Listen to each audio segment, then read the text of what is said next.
Hello, everyone. Welcome, one and all. This is the Do Dissidents podcast. My name is Keaton Weiss, back here with Russell Dobular. Hello. So, we had a certain show planned, but, when the world is ending and society is spinning out of control, you have to be able to think on your feet in terms of how you coordinate your podcast schedule. And it's getting very children and men up in this bitch. I know, and it's affecting everybody. We had a certain show planned. We were going to put it out in conjunction with the new blog that Russell wrote, which we're going to put that blog out tomorrow anyway. And who knows? I have a feeling the subject of that might just come up when we're talking about, of course, the only thing there is to talk about now, which is the protests and the riots in Minneapolis in reaction to the murder of George Floyd, and perhaps the Amy Cooper thing, which seems like small potatoes in comparison, because it is. It really does. She's got to be the only person in America happy about these riots. Yeah, exactly. Well, it took her off the front page. The whole timeline of all of this is wild when you put it in a political context, and this is perhaps a narrow view of it, and it's not the only view that you could take, obviously. But I honestly did think, like, what a timeline where you have the Biden "you ain't black" comments, right? Then you have reports that he's vetting Amy Klobuchar for VP. Then you have the Amy Cooper thing. Then you have this thing where it's been revealed now that Amy Klobuchar had a chance to take disciplinary action against this cop, Chauvin, I think his last name is. I don't know his first name. And she didn't do it. And it's so embarrassing. I mean, it really is. It's embarrassing for the country. It's embarrassing, especially embarrassing in this moment where we are 6 months outside of a presidential race that offers no hope to any of the parties involved whatsoever. Mm-hmm. It's just an embarrassing thing to watch. Well, and I mean, the Klobuchar thing, it's classic Democratic Party shit. It always reminds me of the famous Malcolm X speech about how black people have more to fear from the white moderate than they actually have to fear from the overt racist. that essentially people like this trick them. Well, Martin Luther King said similar thing too, right? That was the letter from Birmingham. You know what? I'm mixing two different things. Martin Luther King said that in his, I think he wrote it when he was in jail. Yeah, it was the letter from the Birmingham jail. From the Birmingham jail. Malcolm X said something similar. He said white liberals. He didn't say white moderates. Yep. Okay. And he made a similar point in the more fiery way that one would expect from Malcolm X, in the less conciliatory way, that the black person has the most to fear from this white person who walks around drooling at the mouth talking about how much they love the Negro, because they're the ones who trick them into thinking they're going to solve their problems. And Amy Klobuchar, that's a prime example of that. And the Democratic Party as a whole, that was, I laid that out. That was the first point in my article about 8 reasons why I'm leaving the Democratic Party.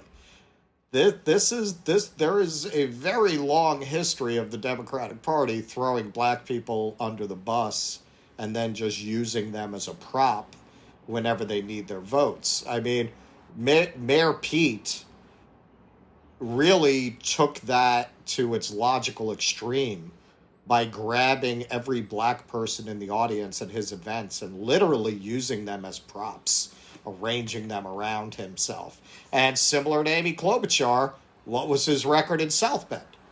He had a similarly controversial record in his relationship between the black community and policing. He had fired the first black police chief.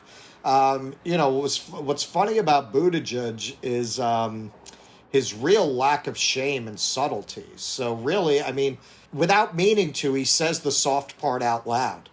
well, you're going to metaphorically use black people as props? Well, I'll do you one better. I'm going to literally use Right. black people as props. Um, but that's what the Democratic Party has been doing, at least since the day Bill Clinton announced that he was going to run for president at Stony Mountain, the birthplace of the Ku Klux Klan, at the Stony Mountain Correctional Facility, with black prisoners posed behind him and 3 other white men. From that moment, if not before, but I really think that moment was a dividing line where Democrats said, well, you know what? Reagan kicked our ass, so, fuck the black people. We're going to have to go after these white racists and steal some of them away from the Republicans, and we'll do it the same way the Republicans do it, by being tough on crime. And Joe Biden, used that dog whistle to show our white supremacist bona fides. And Joe Biden's record is very much a part of that legacy. Very much. George Bush the first thought his crime bill was too extreme. George Bush the first was like, hey, Joe, that's a little, really? You want to go that far? Well, it's because the Republicans are playing with home field advantage. And this is a metaphor that I've used before, and I think it's the perfect way to think of this. And this, you could say, started really in the late 70s into the 80s. I interviewed Assad Haider on our last episode, and he pointed out that, Thatcher, of all the things Thatcher did, she said her greatest accomplishment was New Labor, right? Her greatest accomplishment was getting the Labor Party to abandon its working class, really pretty explicitly socialist roots, and Right. churn out Tony Blair in the late 90s. Right. And the same thing happened here. Yeah. And since then, it happened all around the world at the same time. Yeah, well, yes, but I mean, Thatcher and Reagan are the two people who you would say, like, this is the era of Margaret Thatcher, Ronald Reagan. Right. And since then, even the well-meaning liberals, right, the people who think of themselves as, caring about people, think of themselves as having this sort of empathy, they're not playing with home field advantage. The reason why George H.W. Bush can kind of think twice about that crime bill is because he already knows he's got the white racist vote, right? He doesn't have to play for the white racist vote. He's already got it. No matter what he does, he could say, "Hey, are you sure you want to go that far?" Well, right? Listen. I'm gonna make some brains explode here.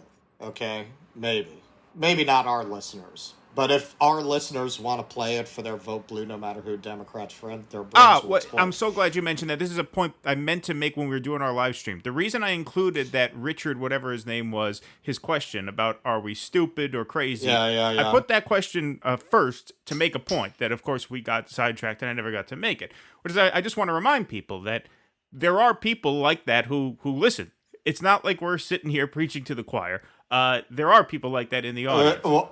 Dude, I was speaking to someone who's actually, I can't say I only know one person who's enthusiastic about Biden. This is the second person. And of course, the person's over 70.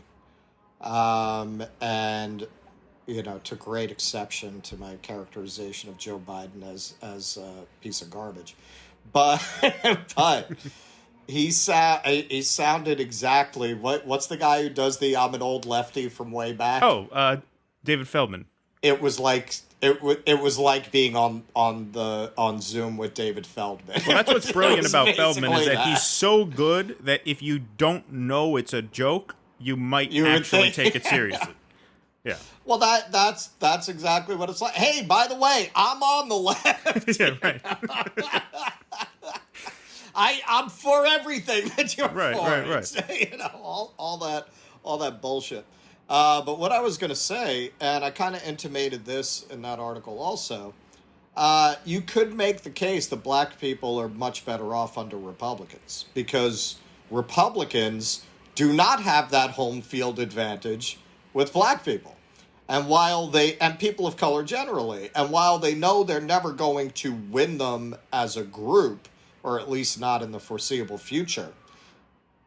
We're in a moment in history where elections are won and lost on very small swings in the electorate.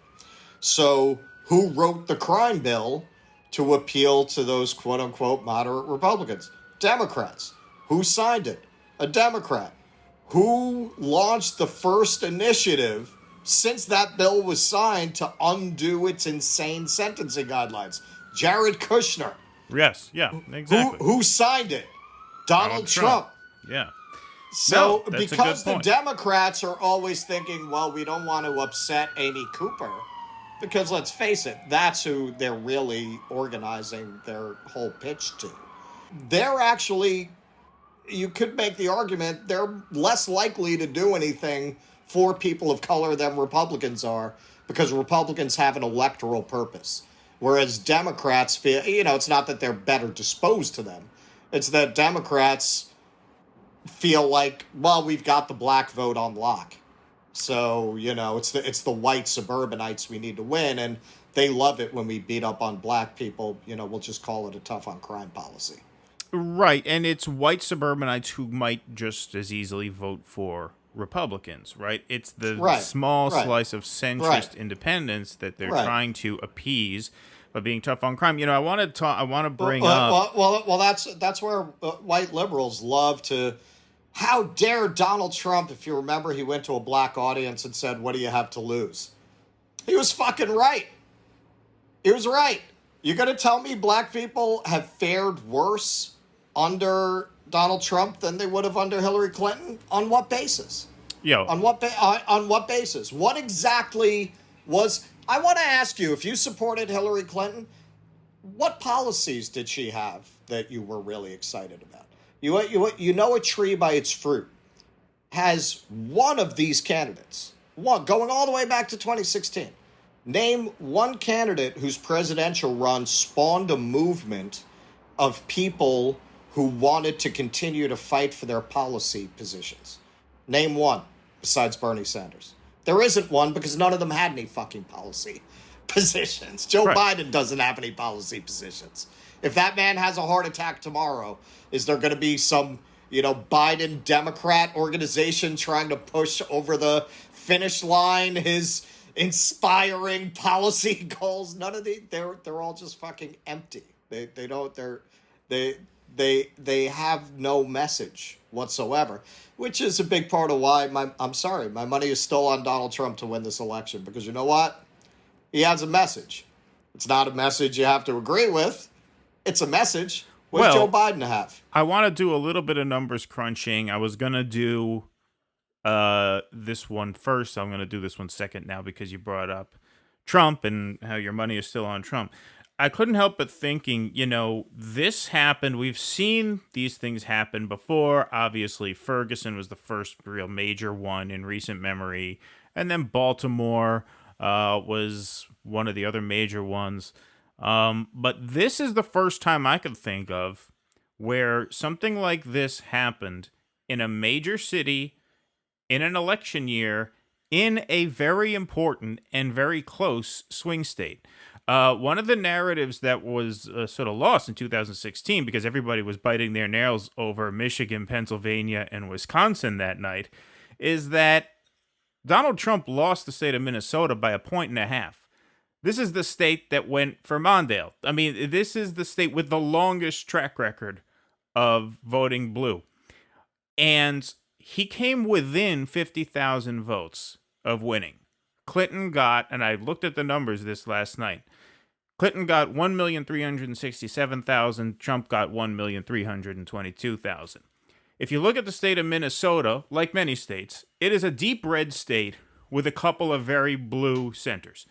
The blue centers in Minnesota are Hennepin County, which is Minneapolis, and then Ramsey County, which is St. Paul. They're basically the same city. That's why they call them the Twin Cities, right? Neighbors. Between those two cities, Hillary got 606,000 votes to Donald Trump's, I think, 260,000 votes. In other words, that was about, 5 or 6 times her margin of victory in the entire state? And so if you don't have, and I didn't look up the 2012 numbers, but I heard numbers had to have been lower than Obama's, right? Because otherwise the state wouldn't have been as close as it was, because Obama won Minnesota pretty easily. Right. If you don't get those numbers you're going to lose Minnesota. And when you look at these pictures of stores on fire, cars on fire, people in masks so that they don't get a deadly virus while they're out there protesting police murders in a city that has a Democratic mayor, a Democratic DA, right? Do you look at that city and think this is a Biden stronghold in Yeah. 5 months? I don't. I look at that and I say, this is a city that has given up on the system. They're going to stay home. They're Yeah. not going to vote. Yeah. And Donald Yeah. Trump is going to win Minnesota. And if Donald Trump's Yeah. going to win Minnesota, then even if you steal a state like Arizona, Minnesota undoes that. Okay? And so, this is a situation where you have, you would think that a situation like this might help the Democrats, right? Because it's riling people up against, a white supremacist system. You have a pretty overtly white supremacist president calling them thugs, saying when you start looting, we start shooting, or when the looting starts, Right. the shooting starts. But no, because if you don't have a Democratic Party that is willing to just make a stand for basic human dignity, then all this anger gets channeled outside of the political system. That's why there's rioting. Yeah. That's why Yeah. there's burn Yeah. the whole fucking thing down. Because there's no productive, quote unquote, right? I use that term somewhat ironically here, way to channel all of that anger. Because there's nothing on offer. Except the guy who has literally, explicitly, intentionally, over and over again, made this problem worse. That's who you're putting up there against Donald Trump. Well, my friend, the old lefty from way back, because the main thing we were talking about was whether or not, I thought people should vote for Biden. And he said, and he was talking about, did you see that Jacobin article where he made the argument that you have a better chance getting progressive policies enacted under a Biden administration? But he said, what about black people? I said, meaning for their safety, you have to vote for Joe Biden. And I said, well, have you seen Ice Cube and P. Diddy and a couple other people who were all getting together and saying, no, we're not promising our vote. Black people shouldn't promise their vote. Charlemagne, who endorsed Kamala Harris. Charlemagne also. Right. That's right. Yeah. Charlemagne too. No, we need to see something. So they're withholding their vote. They understand that that's really the only way to actually apply pressure. You can't just say, well, no matter what you do, we're going to give you our vote. The left has been doing that for far too long. Fuck these people. They're going to hate us anyway. Well, the one semi-insightful sketch on SNL in the last several years was the post-2016 election with Chris Rock and I think it was Dave Chappelle. That was good. Yeah. Where they're hanging out and all their, white liberal friends and, the nice apartment in the village are like, can you believe this is happening? And they're like, sure. Well, of course we can believe this is happening. This country is so racist. And they're just looking, yeah, of course. You're not going to find, none of the Amy Coopers of the world who supported Pete Buttigieg in this cycle, you're not going to find a black person who takes you seriously when you introduce the idea that Donald Trump caused all of this. Yeah. That's absurd. And it's provably absurd to anybody who's actually lived with this stuff, which is not me, it's not you, but black people know that that's not where this started. And again, why do you think there's rioting? Why? I mean, Martin Luther King obviously a riot is the voice of the unheard, right? That's a famous quote.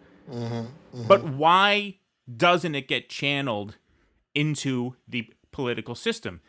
It's because there is no hope within the political system for the people. Well, it was JFK who said, when you make peaceful revolution impossible, you make violent revolution inevitable. Right.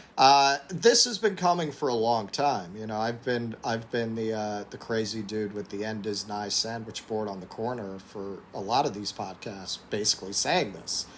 Like, look, you can't keep pushing people with this, not just the race issues, but the issues of economic inequality. It's starting in the black community. It's not going to end in the black community.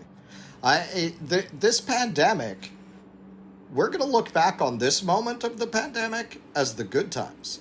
This is the moment where most people are either employed or getting some form of government bailout. What's going to happen when that stops in a country where hundreds of thousands of employers have disappeared? And a country where people already were struggling before any of this happened. You want to see rioting. This is just the beginning.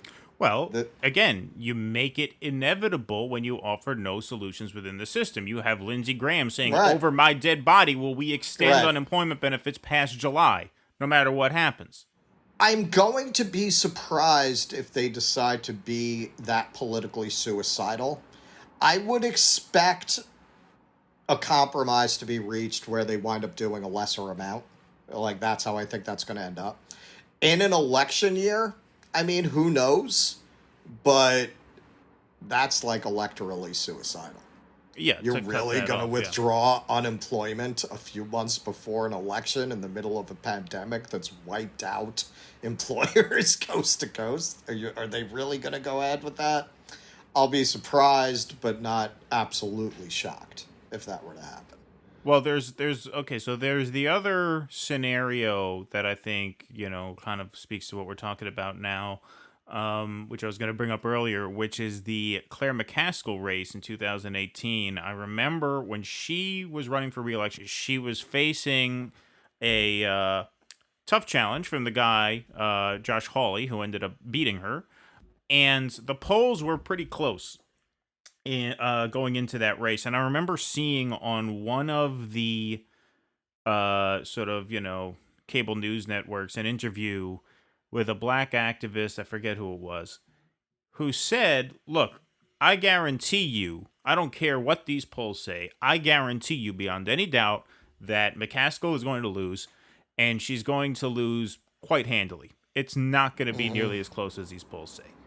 And he said the reason she is going to lose is because she's not going to get anywhere near the black turnout that she would need in order to win, because a lot of the black people felt that her response to the Ferguson situation was weak, and they felt that she had not really made outreach to black voters a priority because, look, Missouri is one of those tough states for a Democrat to win. You have to get some of the rural white vote, right, in order to have any chance.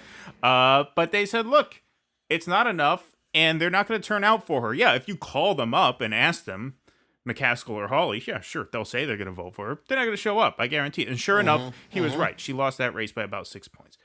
And so that just goes to another situation where, yeah, when people lose faith that this can work, they don't participate. And people didn't get there in a hurry. It took decades. Going back to Reagan and Clinton and NAFTA and banking deregulation and media deregulation. I read a great book about Russia, appropriately titled "A People's Tragedy," and part of that tragedy is not only just the brutality of their history before the Russian Revolution, but it's also the fact that there was a moment there where things could have gone very differently with Russia. Like they were really on the verge of becoming a modern Western economy before the communist revolution took things in a very different direction. But one of the things that really strikes you reading that history is how bad things have to get before people revolt. But eventually they will. But the Russian people had been abused by the czars for centuries, before they finally fucking had it. Karl Marx might have argued, if he lived to see that, which he didn't, that it wasn't a good idea, because Marx thought I think the major flaw in his assessment was that you needed to have a sort of advanced industrial economy in order for a workers' revolt to succeed. Of course, the problem with that is you're not going to have a workers' revolt in an advanced economy where the shit is more or less to shoe level, right? It Right. has to get to a Right. point where people are so Right. Right. desperate in order for Right. that revolt to happen. And then Right. if the revolt happens under those circumstances, you don't have the infrastructure in place, not only in the economic sector, but in the political sector to actually build a democratic society out of that, right? Because the czars had everything that the communists had. They had the secret police. You weren't allowed to speak against them, right? I mean, they were brutal. And Right. so Right. when a Well, workers' what revolt. really, Go ahead. what really strikes me reading the history of revolution in any country that's had one is, people have previously established norms of behavior and previously established ways of thinking about the relationship between the governed and the government. And if you get rid of the czar in a country that has this long history of having very much the abused child relationship to the czar, this worshipful kind of attitude towards the hand that beats you, right? That there was a very strong strain of that in the Russian psyche and body politic. Okay, so you get rid of the czar, and now we're communists and we have a party. People make the party the czar. And that's why the methods of statecraft of the Politburo were not very much different from those of the czar. It was mass repression, secret police, brutalization of the people, mass famine. It didn't really change. You just put a different face on a relationship between the people and the government. Of course, you reordered the economic system, but you didn't reorder that relationship. And I would argue the same with China. China always had the nail that sticks up gets hammered down kind of a worldview. And I think you see that in the way that their revolution expressed itself, right? You're not just going to completely change the traditions of a people. Right. Very much like when they brought Christianity to pagans, they paganized Christianity, right? They Right. continued to put up their trees and right. You want to sell it to people, you can't radically try to reorder their world in quite that way. So in this country, I had a friend who told me once, there's never been a revolution in a country with TV and air conditioning. And, he had a point at the time. And are Americans suffering like the Russian serfs did? No. I mean, maybe in some of the very worst places, but I mean, that was a pretty brutal system. But expectations are different. The expectations of people now are not the expectations of an 18th century serf. Right. I mean, we're So, 20 years out of a certain someone, financing an off-Broadway theater empire off of carriage horse business, right? No, but I mean, it makes a difference that we're that close to that fucking asshole. It makes a difference that yeah, right. You're a bougie. We'll have to get we'd have the blades out for you if this were if this got too out of hand. But no, I mean, the idea is like we're being raised by people who lived in that world, right? We're being told by people who lived in that world that things are easier now than they actually are. That's the whole generational divide. That's why people over 65 went overwhelmingly for Joe Biden. And it's why they tend to vote Republican come general election time. Because there's this sense, because this happened very, very quickly under mostly Democrats, right? Under Bill Clinton. Yeah. That, things aren't as hard as they look. Because look, you still have TV, you still have air conditioning, and there's still a world of opportunity out there, right? Yeah, exactly. Hey, look, I'm actually a prime example. I have a lifetime of experience behind me, and I can't open it. Before the pandemic happened, I couldn't open a theater anymore. Why is that? Why was I able to do it when I was 27 and had never done it? and I can't do it now. And I know how to do it about as well as anybody in the city, I would argue, with all it's a very niche kind of a profession. You know, there aren't a lot of people who have done as much of it as I have. So that tells you how things have changed right there. You know, it's not that I developed a heroin habit in the intervening years. It's that the realities of the economy are completely different. People like me who don't have a trust fund to fall back on, we can't get in anymore. Right. Back then, some fucking kid on a carriage could do it. So yeah, I mean, if that were still the case, I could go do that tomorrow. I mean, well, not right now, but normally. So yeah, I mean, those opportunities are really just not there. Like that American dream, that American ideal of anyone from anywhere. If you have the gumption, kid, if you got the moxie, right, you can go out there and make it on your own. That's not the case anymore.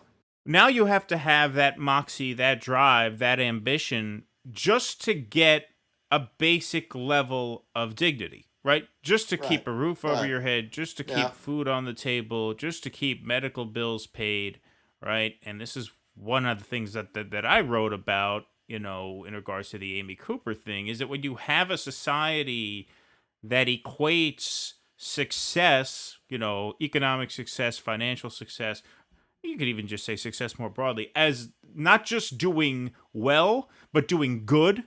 You know, the idea that this is a moral virtue, the implication of that is that when you don't achieve that, it's because of a moral failing. And it's not a coincidence that the same society that has that as its sort of governing ideal responds to protests in Minnesota by black people taking over a city whose forces have, you know, now literally murdered them on camera. That they're treated differently from people who storm a state house in Michigan with machine guns, saying what? Of course. What are the demands of those people? It's not just that they're white. Yes, it's partly that they're white. Obviously, you can't escape that. But what are the people in Michigan demanding? That they want to go back to work, right? Yeah. We want to go back to work so that we can provide for ourselves. That makes us good, right? We're trying to do good. Whereas these people who are just asking for the most basic level of humanity, asking that a cop doesn't put his knee on a guy's neck while three of the other, you know, supposedly bad apples, 4 bad apples, happen to be standing around the same corner. Right? They all found themselves in the same place at the same time. What a rotten crop of apples that is. I guess the other 200 good apples happen to be somewhere else. Yeah. They were at the donut shop. Right. and this is the reaction to them. We're going to call the National Guard in. They're thugs. When the looting starts, shooting starts. It's all of a piece. It's not simply racism. It is racism. But racism is a part of a bigger sort of rot in the culture. Sure. I think just like the mass movements and the rioting that you got in the 60s started with the black community but didn't end there, right? I mean, it continued into Stonewall and the 1968 Democratic riots. This is just the beginning. It is just the beginning. I do not think... And that wasn't just in this country in the late 60s. That was all throughout the world. All over the world, yeah sure. This is just the beginning. Interesting side note, I think we've mentioned on the show before that I'm the socialist day trader. That's my brand. So one of the hottest plays in the stock market right now are companies that had formerly been pretty obscure little penny stock kind of companies that have developed cameras with advanced facial recognition software. And the real play are the ones that are now combining that with thermal imaging. Now, of course, the reason it's hot is it's being sold as a way to reopen Disneyland and to reopen casinos, and you'll have these cameras, and you'll be able to use facial recognition to see, and thermal imaging to see if they have COVID or a history of COVID, and blah blah blah. If you don't see how fucking fast that's going to get totally RoboCop, you're really not thinking about it, because this pandemic is going to end. That technology is still going to be there. Right. And it's going to have been installed everywhere. Bad enough you can't. Well, I'm a tour guide. I do gangster tours. One of the kinds of tours I do. And one of the most common questions I get is, why don't you have the crime that you used to? Why don't you have this anymore?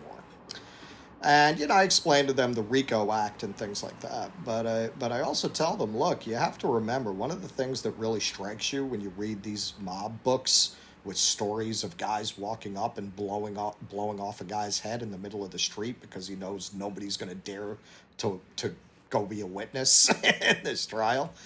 This world is quite impossible today. Right. It's a much. I promise you, we're on 3 video cameras right now as we're speaking. Right. When they spied on the Raven Knight and grab a guy by the collar and demand payment, you'll be on YouTube in 20 minutes. Yeah, it was a much more analog world back then. Not even thinking about like the internet and YouTube, just like the technology itself. I mean, if they wanted to spy on John Gotti nowadays, they wouldn't need a fucking, telescope set up in a, 3rd floor of a building 2 blocks away to scope it out. You could fly a drone up in the fucking clouds. Right. They'd never see it in a million years.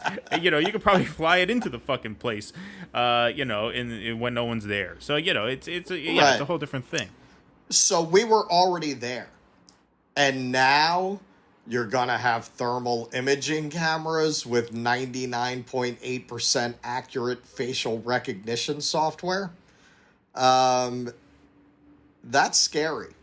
That's scary. And it's very much like how 9/11 was used as a pretext to take away freedoms. This is going to have the same effect. This is where I have a little bit of sympathy for these right-wingers, man, because liberals still trust society's institutions to do the right thing. They're the last people in America who still believe that. Well, yeah. In spite of all of the evidence. If you're not frightened by the idea of the implications of contact tracing and the information that you're giving the government access to, and the idea of creating these kinds of surveillance capacities, you're very fucking naive, man. Well, let's just bring this back. I mean, we could bring this back to what we're actually, what the theme of the show is here. The idea that Joe Biden is going to restore some kind of order to the country. I mean, it's ridiculous. I mean, this collapses. I mean, the whole Obama meme. Signed off on bulk data collection. That's who Snowden ratted out. Obama ratted out Obama. Maybe I don't know. Maybe I slept through this. Did Obama go to Ferguson and give a major address? That's another thing. On I don't race even relations. Want to hear that this is because of Trump, because this shit was happening all through Obama's presidency. Was there a major speech that he gave? I don't think there's nothing. He would do some like oblique references to it sometimes. I mean, most famously early, the only things I remember him doing, and there may be more, to be fair, he definitely never gave a major speech on the rioting that went on in the black communities under his presidency. He wanted to have that beer summit with Daryl Gates, the professor, I think his name was, and that was very early in his presidency. Yeah, that was like one of the first things he did. And saying if I had a son, he would look like Trayvon. Right. Other than those 2 things, that is it. And if I'm wrong, I stand corrected, but I don't remember him ever saying anything else about one of these situations. Yeah, I mean, I don't understand about these riots. I don't understand how you don't go there. Maybe not in the heat of things. How could you not go there and give an address? This is who, it's the same thing. Like in the new Michael Moore movie, not the new one that he put out, but in the Fahrenheit 11/9. goes to Flint, pretends to drink the water, Yeah. right? He interviews the Yeah. people. Like, Yeah. you were, like, people put their faith in you, not to wave a magic wand and make it all disappear. Nobody thinks you, but you have to provide moral leadership. And there was not, one of the things that I remember being so excited about when I supported Obama for the first time is I remembered him being this great orator, right? And this great organizer and this great communicator. And I think, well, wouldn't it be great if this guy were the president, right? Because Right. he Right. he's able to organize people behind a certain vision. Now, of course, he never really, I mean, we talked about this before, because he's a fucking con artist, he never actually articulated what that vision was, but he clearly could command a room. He could Yeah. command a country. And the opportunity to have a guy like that in office, it is for exact moments like that. When you have these riots break out, when you have unrest, to have a guy who can come and bring calm and bring a sense, not just of order, but a sense of moral order, right? A sense of justice to a situation. And that was never there. Well, but Keaton, I mean, what we saw, And part of the reason it was never there, hold on, because this goes back to something I said earlier, is because he's not playing on the home field. Obama probably felt like he could not pass a First Step Act because he's afraid of being called by the opposition, oh, look at this black guy named Barack Hussein Obama came and let all the perps out of jail. Right? and in fairness with Obama, that negotiating that was obviously particularly acute. Sure, but at a certain point, But when shit like this happens, what I'm saying is, there's a certain point these excuses have to go away. You have to say, okay, this is out of control. We have to do something about this, and what we have to do is make a stand for dignity and justice, just basic dignity and justice. Not we're afraid of what the Republicans are going to say, or what the right-wing media is going to say, or what the Well, that's what I mean. That's exactly. I mean, yes, that's my point. I mean, That's my point. as you say, the city is run by Democrats. So, Right, well, but that's my point. Nobody knew the police department had this disposition until it spilled out on a video where they're horribly murdering Not only somebody. did they know, Amy Klobuchar had a reputation for not cracking down on violent cops. Now, there are a couple reasons for that. Prosecutors obviously like having cozy relationships with the cops for fairly obvious reasons. But I think in her case, it's particularly the case because she obviously had ambitions to run for statewide office, which means she was going to have to get some of the deep red cracker areas in the western part of the state to at least give her 15-20% in those districts in order to win statewide. And then, of course, she wanted to run for president. And they play off the old playbook that the way to win national elections is to appease Republicans, who they always call racists. They're always calling the Republicans racist. These fucking corporate Democrats are the first people to play the race card when it comes to beating the right. So if you're excited about winning their votes over, if that's your strategy is to win over Republicans, what you're basically saying is it is our strategy to appease white racists. And that is Amy Klobuchar's strategy. Yeah. It's been Joe Biden's strategy to the point where you might not even call it a strategy. He basically is one. Right? Yeah. But in the case of these more milquetoast, moderate sort of people who give themselves plausible deniability were you to leverage that charge, that's where they're coming from. It's appeasement of a society that does not afford people basic dignity. Rather than a stand to say, no, we're demanding this. We're demanding this.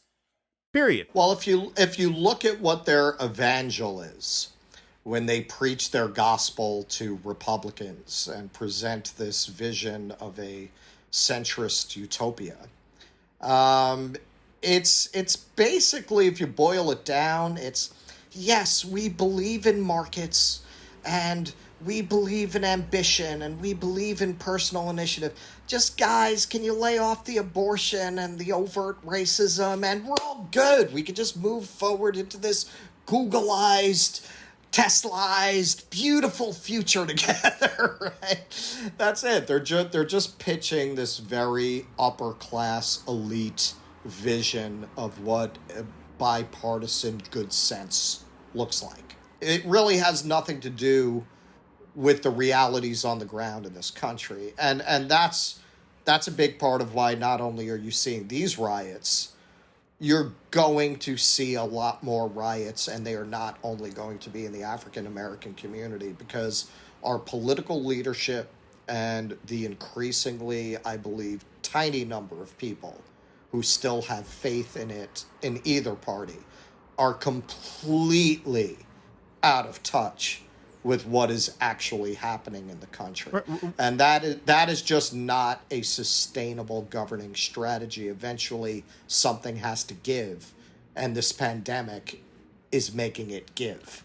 Of course. I was just going to say, what's happening is the country is being looted. I just posted on our page before we started recording this. Warren Gunnels put out a tweet. Looting. Over 600 billionaires increasing their wealth by $434 billion in 2 months of a pandemic that has caused over 38 million Americans to lose their jobs. What is looting as we're seeing it on TV now? Right? We had this horrible thing happen that shouldn't have happened. And as a result, chaos broke out, and some people broke into a Target and took some air conditioners and flat screen TVs, right? Well, what happened on a macro scale? We had a virus get out of control.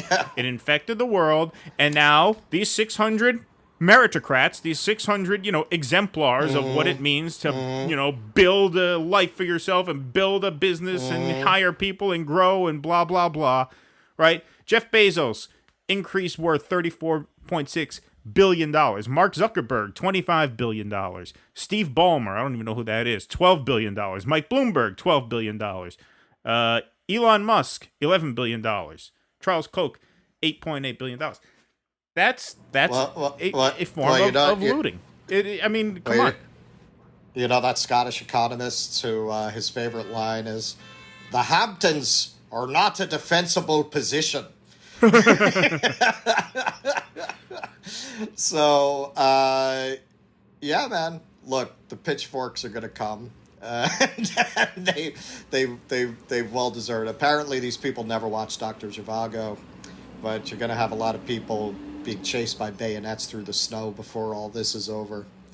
And hey, they asked for it. It's very easy for the liberal class to invisibilize problems that they don't have and parts of the country where they don't live.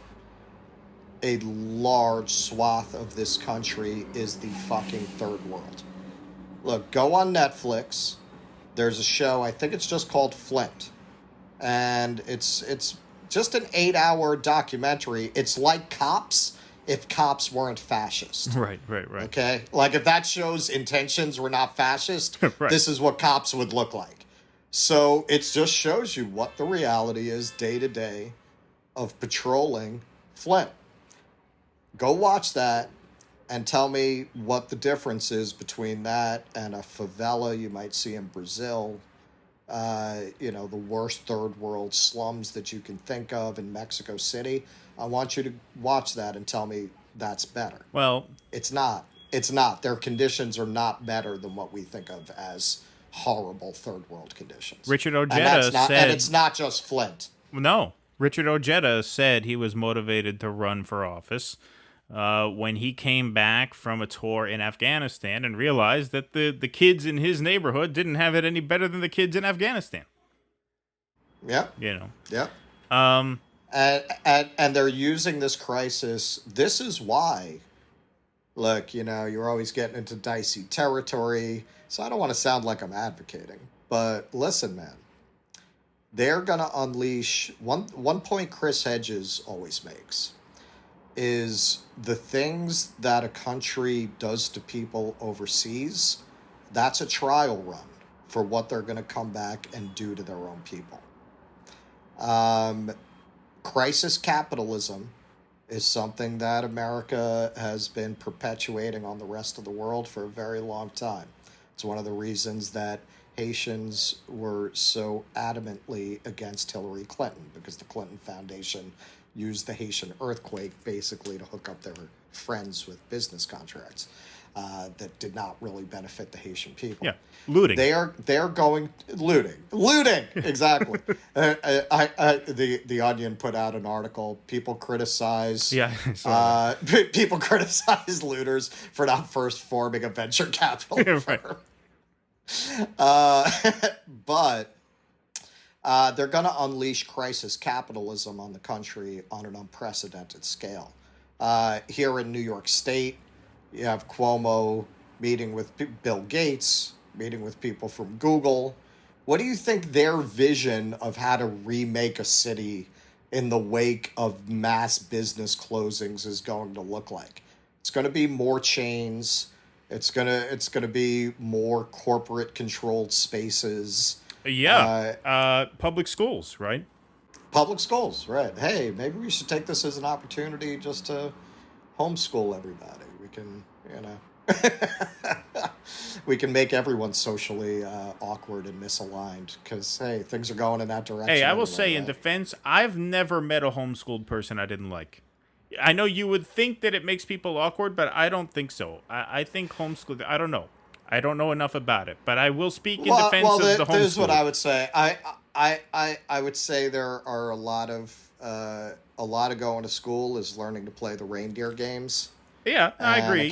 I can't imagine it's a good thing if you have a choice, if it's not about a medical condition. Well, I think that to go through, deal with bullies and deal with your first crush and just to go through all that. Yeah, I mean, I think parents find other ways to expose kids to that when they homeschool them. Like, they make it a point to compensate by, Little League or, some of it is like church. Like, a lot of homeschooled kids come from, Christian families who, they have a social life there. Well, I know, yeah. Well, yeah, sure. So that's where they express it.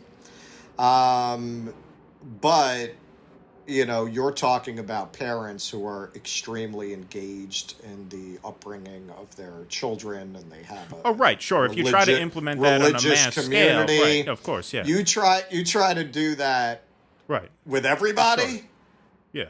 Forget about it. Point taken. All right. Well, I think we could pretty much wrap there. We were going to talk about Bernie a little bit, but I guess we'll do that next week. I'll put your article out tomorrow, which is today anyway, because people are going to be listening to this on Saturday. At least the first crop of listeners will be Saturday. And then, depending on what kind of feedback we get from that Bernie article, maybe we'll do a live stream about it or something. Yeah, I want to get cursed at. Okay, well, I'd say you got a pretty good shot there. Anywho, yeah, you'll get some people who feel that way, but I think I'm just saying the soft part out loud. Hey, there was a great article that I saw. It was on Medium, and I've been in contact with the writer trying to get it published on our blog, and I think we're gonna do it about Bernie dropping out and. It was not really similar to your piece, but it was the same. See, she made the point, and it's a good point, that, like, because life just went so far south, it's not just that the campaign went so far south, it's that the bottom fell out of the whole world at the time he quit. It's like, yeah, that makes the whole not me, us thing a little harder to sell. Like, you need a leader in a time like this. And to quit and endorse Joe Biden and sort of corral your movement, or try, he's not going to be as successful as he wants to be, I can guarantee him that, to try to corral your movement into the party that literally crushed your hopes of a more just world, really plays especially badly when the world is going to hell the way it is right now in such an accelerated way. And so that was a good point that she made. And that's not the same point that you're making, but it's in the same ballpark. And I hope we publish that soon. Well, that's a great point, and you actually reminded me of one final thing I wanted to say about this in regards to the Sanders campaign. Well, go back and add it to the article. You got 24 hours. Listen, it's not about this subject. Oh, all right. whether you supported Bernie Sanders or whether you didn't support Bernie Sanders, whether you were a progressive supporting him or you were a Republican watching from the sidelines or you were an independent who might have or even might not have voted for him. Basically, if you were anything other than a brain-dead MSNBC denizen, watching what the party did to ensure that he would not be the nominee, I think that made an impression on a lot of people, not just Bernie supporters, about how rigged the system is, about how impossible that system makes it to get any real champion who's really fighting for people and not for donors. And I think that's part of the political discontent that you're going to see, even from people who didn't necessarily support him, even from Republicans who watched that play out. It sent a message to the country that these fucking people will not allow any better than what we have. And if you feel that what we have isn't anywhere near good enough, well, you might start rioting, right? Because they're telling you that voting isn't going to work. They couldn't make that more clear. Yeah, and there's no leadership. There's no leadership that takes people in any direction. We don't even have a Martin Luther King now working outside of the electoral system that can organize this, right? There is a certain guy who happens to be from Minnesota, happened to be a governor of Minnesota for a little while, who would give people something to vote for. Keaton, it's a good question, man. Would Martin Luther King be Martin Luther King now? Because the news would black him out. The news would suppress him. Well, would he get the exposure? Back then, Jesus Christ, they put on a mainstream news show, I can't remember which one, they had like Eldridge Cleaver had a falling out with another very radical figure in the black movement. I can't remember who it was. And they let them have it out on the air. This is like NBC or something. Like, just let them debate these esoteric issues of the black liberation movement. So would Martin Luther King get airtime now? Like, would he be the figure now that he was then? I don't know. That's an interesting question because you look at Nina Turner. I think Nina Turner is of that level of moral character and quality. Are they ever going to let Nina Turner be that? Yep, that's a good point. That's a good point. It's a tough question because King was definitely maligned by the media back then, but he was at least amplified. Right. All right, everybody. Well, thank you so much for listening. You could subscribe to the podcast on any major podcast player, Apple, iTunes, Spotify, Google Play, TuneIn Radio. For some reason, on our last episode, I said we were on iHeartRadio, which is not true. That's like a major network. I just got TuneIn Radio and iHeartRadio in my head jumbled. But no, not on iHeartRadio, which means we don't have any big sponsors, which means you can go to patreon.com/DoDissidents, and for as little as $3 a month, that is just a dime a day, support this program. Thank you guys so much for listening. Thank you for your continued support. We'll see you next time.